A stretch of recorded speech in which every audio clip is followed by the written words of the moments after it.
and they seem to think it was a good idea. So although it's not on Mr. Laurie's drawings yet, this is what is being proposed and was accepted verbally by the neighbors, obviously to be clarified further on.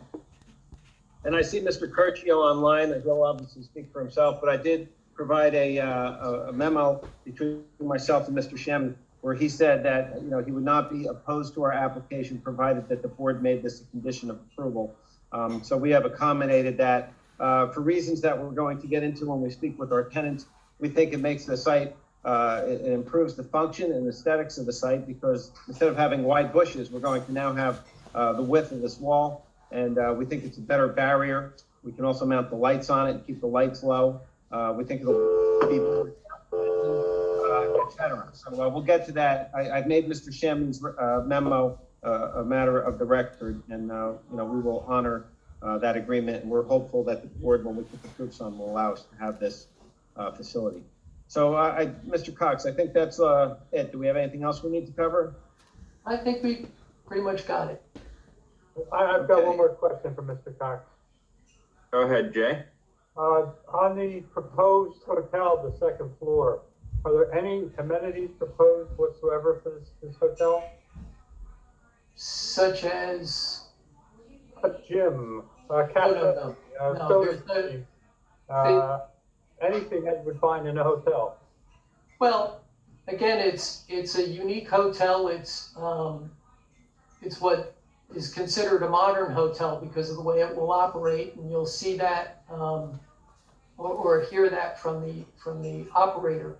But all we have on this floor, in terms of amenities that you might have in a typical hotel, is we do have a small, very small gathering area where, you know, somebody might be sitting out here while, you know, a husband might be waiting here while the wife is getting finished to go out, you know, for dinner for the evening. But that's the only amenity. We don't have an exercise room. We don't have a pool. We just don't have the room for those types of amenities. The concept of this hotel is to be a downtown hotel, and the amenities are quite frankly, the downtown.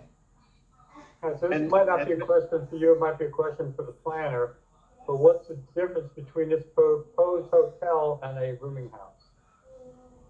Well, Mr. Reynolds, go ahead. I'll let the planner speak to that, but primarily the difference, according to the building code, the difference is time, which is kind of the theme of this building. It's all about time, right? It's an old building, we want to save it. The difference between a rooming house. Welcome to Zoom. Enter your meeting ID followed by pound. In the building code is time. An R1 use has a maximum stay of less than 30 days. The rooming house obviously is completely different. And Enter your participant ID followed by pound. the significance of that is that an R1 use The meeting password followed by pound. has a higher criteria for the building code. It needs to have better ingress and egress. You are in the meeting now. There are more than 50 participants in the meeting. This meeting is being recorded. I wish I would hear the train instead. The thing about time is that because it's a transient population, the building has to function for people who don't know the building as well. And so we're held to a higher standard for our fire and life safety. And that's why we're not a rooming house. And Mr. Reynolds, our planner will address that. There are legal criteria for a rooming house that this will not meet because of the way it's set up and structured and the amenities that it has. And I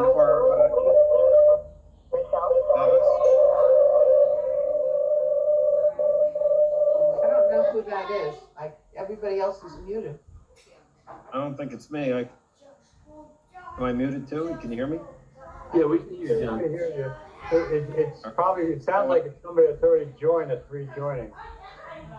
With a phone. So, Mr. Reynolds, the testimony from the tenants is going to be that, you know, the downstairs tenant is going to be a community market, and there's going to be an amenity right down below. You can go down below and have coffee, shop, etc. We think the restaurants, the downtown, the sidewalk, the beach is the amenity. People are not, this is not a facility that's designed for people to come and hang out in the, in the spa or whatever associated with the hotel. The whole idea, and what we think one of our strengths is that the hotel users will be required to use the restaurants and the amenities in Point Pleasant Beach, and hopefully get vitality to the downtown. That's what the testimony is going to be when we get to our planner and our tenants. And that's why I put up, this is how the, I'm skipping ahead, but this is how it's going to be kind of a flex space that can be completely empty. But we'll get to that. I don't want to spoil the surprise when we get there, which I guess I just did, but I want to answer your question. Perfect, thank you. Big reveal has been ruined. I'm sorry. All right, so just have another- those are all the I questions. got a question for Mr. Cox again. Go ahead, Mr. Dixon. This wall behind, two questions. One, why is it 8 foot with a fence on top of it? Why just not make it one solid wall? And the other thing is, this wall, is it just going to be behind the hotel itself, or is it going to continue all the way out to River Avenue so it's more conformed? We had some discussions about that. Mr. Cox, you sound like the same words, questions that Mr. Laurie had. We think it'll probably have to taper down when we get to Arnold Avenue, I'm sorry, River Road, but it will go across the Chamois property and across the Curcio property, which are the two residential uses right behind us. And that our property ends at the Chamois property. And this is what Mr. Chamois had requested. And I can provide the email to you. I could put it up on the board. I filed it with the secretary today. Mr. Cox, can you speak to the design element? Sure. The concept of the design was greatly driven by the request of the residences, our residential neighbors. And again, one of the concerns was potential noise. So that's why we came up with the concrete masonry wall portion of it. Mr. Chamois said, well, gee, 8 feet, 10 feet, 12 feet, something like that would be really great. And as a design element, instead of having a sheer block wall of whatever decorative material it would be, if the upper section could be maybe a different material that would help cut off some visual look from his yard to our property, he would appreciate that. And that's how we conceptualized that sketch. And Mr. Dixon, I just put up a screen share of the memo from Mr. Chamois. He and I had this discussion. He authorized me to show this. And he's at his son's last football game tonight. Otherwise, he would have liked to have joined. I assured him that I would put this up here if requested. And you see that he thinks that it's the best thing to deal with, the activity that would be in the back. And, No, I understand about the idea behind the wall. I'm just curious about the wall and then some type of fencing on top of it. I really don't know how that's going to look. It's going to look nice or not. That was my concern. Mr. Chairman, can I jump in here? Go ahead, Mr. Savacool. So I, like everyone else, just saw this afternoon. Certainly, I have a concern with a 12-foot high barrier. I know Mr. Cox explained that it would be decorative towards the residents, which is certainly appropriate. But I also believe it should also be, so right now, when you drive into the site, you look at the side of the Point Pleasant Interiors building, and what you see is just a blank CMU wall, which has no aesthetic appeal. What Mr. Jackson indicated was that they would eliminate all the landscaping, and we haven't heard what it would look like on the inside, which, quite frankly, at 12 feet tall would look something like a prison yard. So I think if the board looked favorably on that to the benefit of the neighbors, then there would have to be some consideration for improving the aesthetics of that wall, or potentially growing ivy on it or something to soften the size of it. we would agree to work with the township, I'm sorry, with Mr. Savacool on that, and with Mr. Shammy and with Mr. Curcio. And, you know, Mr. Monticello is here tonight. He's indicated to me that expense is no object. So whatever we have to do with the wall, we will to make it aesthetically pleasing. Since Mr. Shammy's not available, I would, you know, like to obviously consult with him.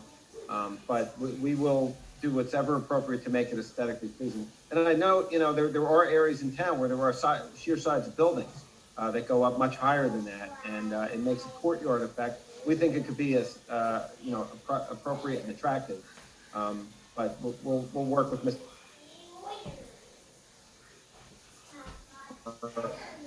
Workable. Question, Could I ask Mr. Cox a question? Mr. Snyder, go ahead, and then Jay right after that. Mr. Cox, as far as the basement goes, is there any plans in the future to use the basement for any amenities?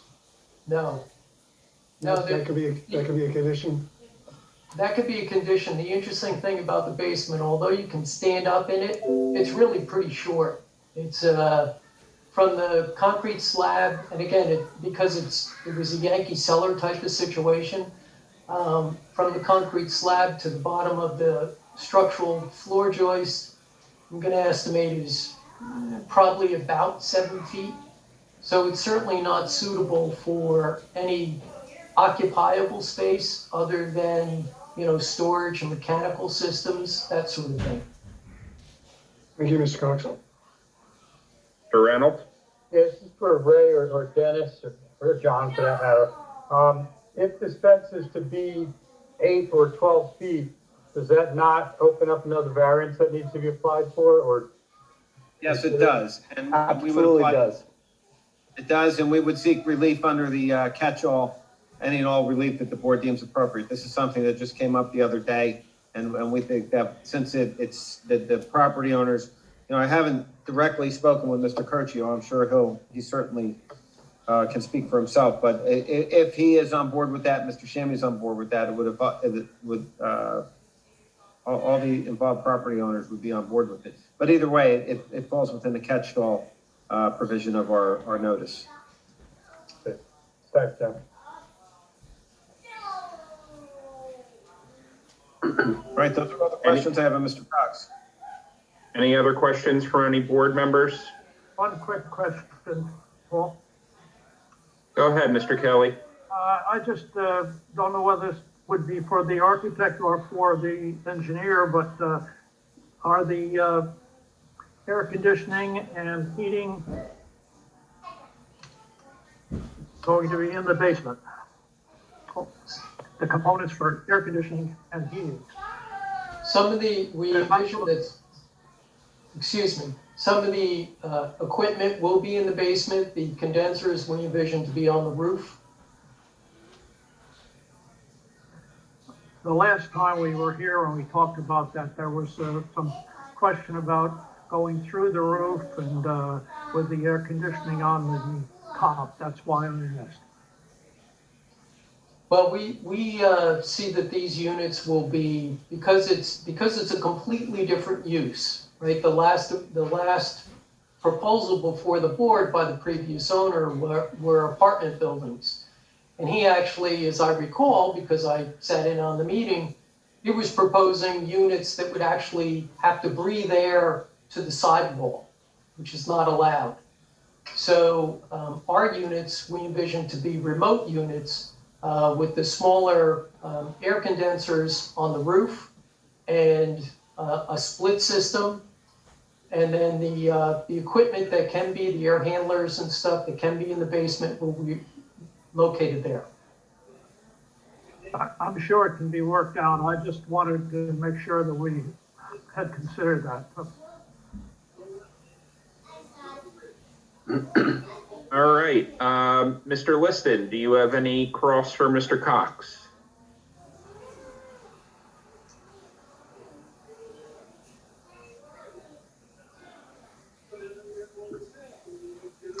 Scott, you guys are not on screen anymore. Are you there? Mr. Liston, are you still there? Any of Mr. Liston's attorneys still there?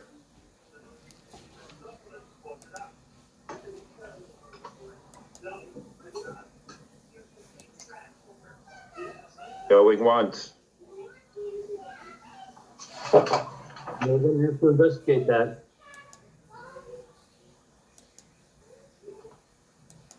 Sure, they have questions for Mr. Cox, but if they left, We're here. you're back. Right. Can you hear me?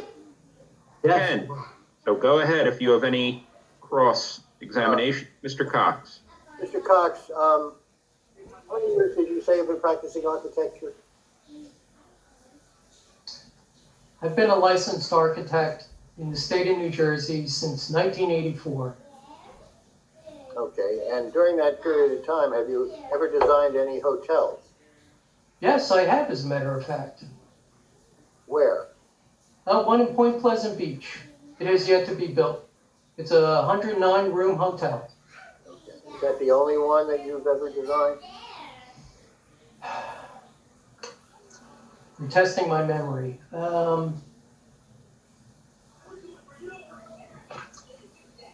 Possibly. Okay. And so, having at least designed that hotel, which has yet to be built, you're familiar with the Point Pleasant Beach ordinance, which talks to hotels. Is that correct?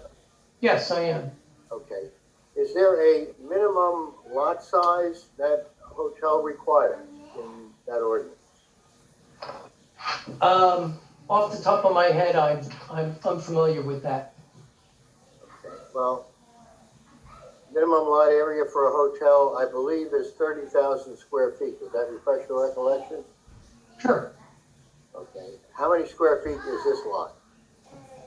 Much less than that. The engineer has all the square footages on lot size. Okay.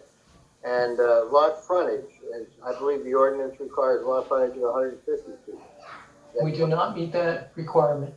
But that is the requirement, is it not? I believe it is. hold it. Mr. Cox isn't a planner. He's only testifying in his capacity as an architect. Number two, this use isn't permitted here. So there are no standards in this location. So you're referring by analogy to another zone where hotels are permitted. That's correct, but what I'm doing is I'm trying to point out the fact that there is a zone where hotels are permitted. And what the applicant here is seeking is a variance to create a hotel in a zone where it's not permitted. And I think it's proper cross-examination to compare the bulk requirements in a zone where it is permitted with this. That's all. Yeah, I do. But it's kind of sounding like it was these requirements applied in this location, and No, you don't. But there is something in the ordinance. I know my objective, which is to make sure everybody understands you're testing them that way. Please proceed. And I also think you have to let some of this wait. If you're going to ask them about dimensions and things, you got to let it wait, or the uses.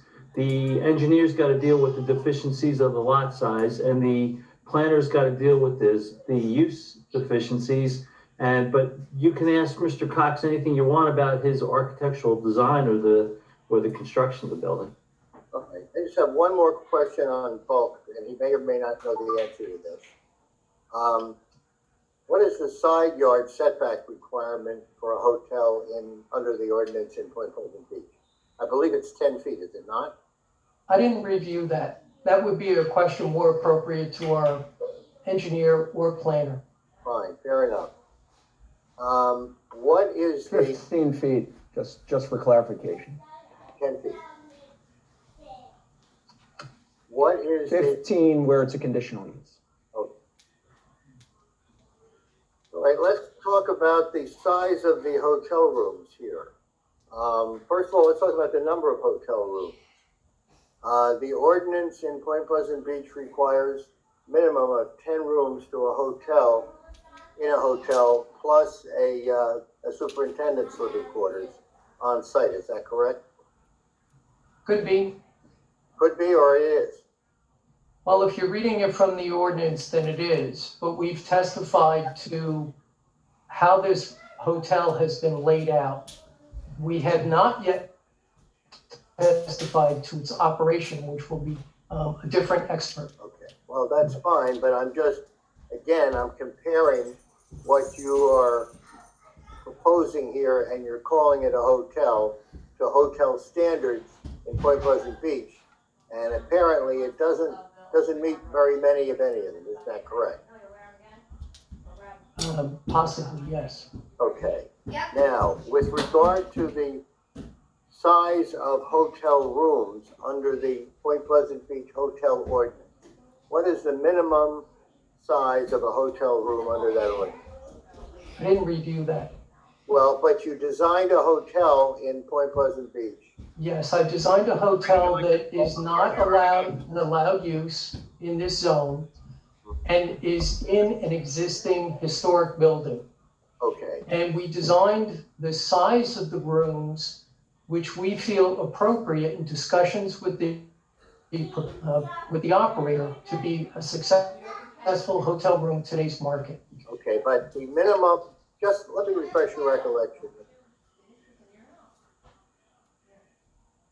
He did not review those. He doesn't know the answer, so he can't refresh his recollection. To be fair, the opening question was, Mr. Cox, are you familiar with our ordinance about hotels in the town? And the answer was yes. And each time, all he's done is reference that ordinance.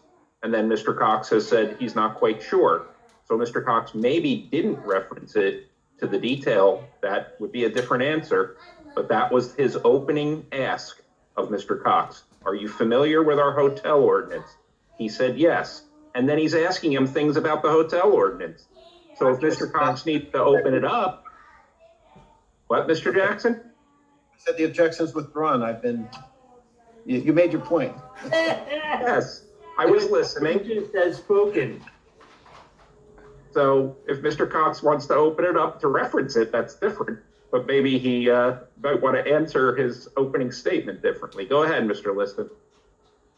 My next question is, what is the minimum hotel room size under the Point Pleasant Beach Hotel Ordinance? I would have to look that up again. Would you look it up for us? Can you do that? I am not in a position to be able to reference that at this point. Well, let me ask Mr. Sabakul, who has given us one of those answers to your questions that you couldn't answer, Mr. Cox. I believe he may have the ordinance in front of him, and he may be able to refresh your recollection. Mr. Sabakul, can you do that? Yeah, according to the conditional use requirements for hotels, each unit of accommodation shall contain a minimum floor area of 240 square feet. Ceilings shall be a minimum of 7.5 feet in height. Thank you, Mr. Sabakul. Does that refresh your recollection, Mr. Cox? Sure. Okay, good. Now, can you compare that minimum size to each of the hotel rooms that you're proposing in the second floor of this historic building? I would have to do the math. Well, as to what sizes they have been designed to, which we did not do. And I would state again for the record that because of the unique nature of this project, the building, and the proposed use, that we did not reference the required standards of the hotel ordinance of Point Pleasant Beach for this particular project. well, I think what I'm driving at is that if you didn't reference those standards, and if it doesn't meet any of those standards, how can you call it a hotel under the ordinance? And now I would like you to do the math, because you have the size of each of the rooms in a length and width, and if you could just go through the rooms one at a time and tell us what the measurement is and how many square feet that turns out to be, I'd appreciate it. Sure. I'll have to get the drawing. Just for the record, we were very careful in our notice to note that this did not meet the definition of a hotel under the Point Pleasant Beach ordinance, and we asked for it in a generic sense. And we indicated that we were asking something a little different than what was defined under the beach ordinance. So I just wanted to make that clarification. Thank you. Thank you, Mr. Jackson. If you call it a hotel, your witnesses call it a hotel, And the word hotel appears on Mr. Liston, the plan. all right, hang on. Let's, What's the question? everybody relax for a moment. We're not going to start shouting at one another. Mr. Galvin, if you can help us there in the fact that Mr. Liston is questioning the definition of the hotel. Mr. Jackson saying they cited that knowing that it wasn't a hotel to meet the standards of what would be in the allowable area where a hotel is a conditional use. So can you jump in here to kind of guide us back on the path? Yeah, I think we're arguing this prematurely. We haven't heard from the planner yet. We haven't heard from the operator yet. I think what they're suggesting is that this, no matter what they're going to do here, it's a use that's not permitted in the zone, and they're relating this to being a hotel probably based on building, something in the building code or something like that. Because again, whatever they're proposing here, it's not a permitted use. So it doesn't have to strictly follow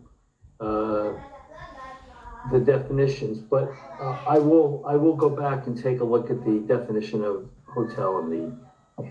So Mr. Liston, we understand your point, and if you want to expound on that a little bit, but then please go on to the next subject. I would like Mr. Cox to tell us how many square feet are in the hotel rooms that he's proposing on this site, which is simple math, which he said he could do. I think that's an important part of the record. Let's make a suggestion. We've been at this for over an hour now, right? It's an hour and a half. Hour and a half. Hour and a half. Mr. Chairman, let's take a 10-minute break or a 5-minute break, and then let Mr. Jackson and Mr. Cox reorganize themselves. Let them get the ordinance in front of them and make the calculations. And rather than go bumpity bump here, we'll try to do it more smoothly. We'll split the difference and make it 8 minutes. 8:42. We're back on 8:42. All right. Thank you. Could I just ask Mr. Galvin a question first? We all know this is a very unique building, unique application. We know the size of the rooms may not comply to the ordinance as far as definition of a hotel, but couldn't they call it whatever they want? Couldn't they call it a boutique, a hotel, a motel? Yeah, I think in the end, Mayor, it's going to be the board's call on what this use actually is. You're going to get. Okay. I want to suggest it's, they want to call it a chicken and you think it's a duck. It's a duck, But I want to make sure that we give Mr. Liston the maximum latitude to ask his questions, because if we go on appeal, I want to make sure that the judge understands that we were fair to everybody and listen to all the information. Okay, thank you. Mr. Crunches, before we move on, before we go to the break, I just ask you, and I'll make this objection only once. I'll put it out there. As the chair, as you know, you have the ability to limit questioning on things that are irrelevant, duplicitous, designed to prolong the hearing, waste the board's time, etc. The size of the rooms, when somebody asks a question, let's go through every inch of every room, and I'm going to ask the question. I would submit that that's designed more to delay things than it is to really bring out useful information. And I just ask that, during the cross-examination, you be mindful of that and limit it so as not to give the opportunity to simply delay things here. Yeah, I really resent that, Mr. Jackson. I really resent that. I think that's an objection. I think it's So not an objection. End it. Again, Mr. Jackson, I hear what you're saying. I'm not going to do that anymore. Mr. Liston, please, I was speaking. Sorry. Again, Mr. Jackson, I think I already had said to Mr. Liston, don't expound on it too much, that he could continue with his line of questioning, and then he was going to move on. He was just asking for the size of the rooms. We felt that was a fair request, so we'll be mindful of it as we always are moving forward. But as Mr. Galvin said, we have to also allow him to have his cross-examination of the witness and make sure that everything's covered. Mr. Galvin? And I would add to what the chairman's saying, he's got a reasonable basis for what he's asking, because he's trying to find out, what is a hotel, or what is a hotel in Point Pleasant Beach, and what should we expect? So, all right, 8 Well, minutes. now we made it a nice even round number, 8:45. All right. 8:45.